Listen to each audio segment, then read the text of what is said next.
So the first book I want to talk about today is called Don't Get Blood in the House, which is a great title.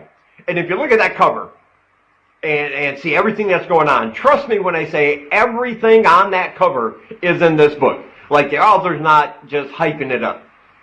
There is a lot going on in this book, and it is a fantastic horror comedy. It's got that right amount of humor, mixed with all of these strange, odd, bizarre things that are going on in this book. And it's just got, he just throws a bunch of elements in here that work together.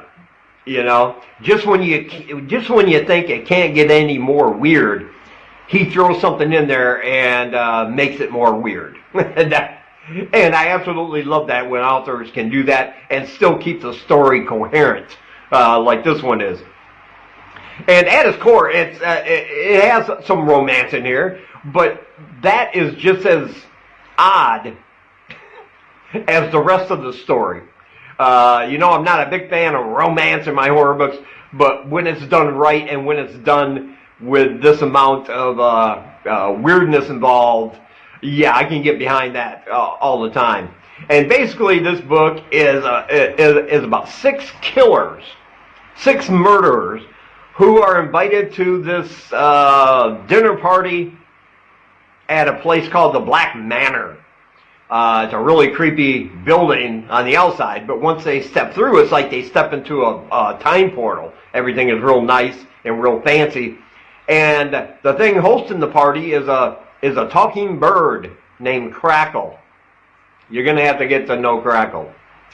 But basically, these 6 killers have to bring their own victims with them to this party, because after dinner, they are each going to have to take the victims they chose, who are put in cages when they first get into this mansion, and they're going to have to hunt them down. And the person chosen as the winner of that little murder competition is going to be rewarded with some magical supernatural gift. Let's put it that way, because this book is all based on in a supernatural kind of world.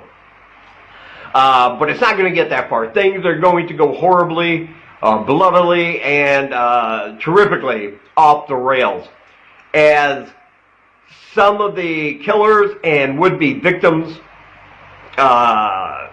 don't quite get along. They don't quite see eye to eye. There's a lot of jealousy. There's a lot of feelings going on between these characters, you know, and pretty soon they just start killing each other, thinking it's going to help them win the big prize. But when some of the killers are dispatched, that leaves some of the victims, would-be victims, and some of the other killers, but they're going to have to work together because the blood taker is on his way to the mansion to fix things. Because this house needs to feed in order to kind of sustain this void world they all live in. Yeah. And the blood taker is like a half wolf, half man kind of creature. He is crazy, and along with him is going to be the Grim Reaper, like you've never seen the Grim Reaper before, because in this story his name is just Steve. And he's kind of invisible at first. He just wears a purple sheet and some sunglasses over his eyes. Yeah, this whole thing is bizarre like that. And but there is that story. There's the remaining survivors who are going to have some romantic entanglements. And then there's the blood taker and Steve, who is racing down the interdimensional highway to get to the manor to stop these people from destroying their whole world. And that's basically the plot. But it's got so much more going on, so many things to discover in this book.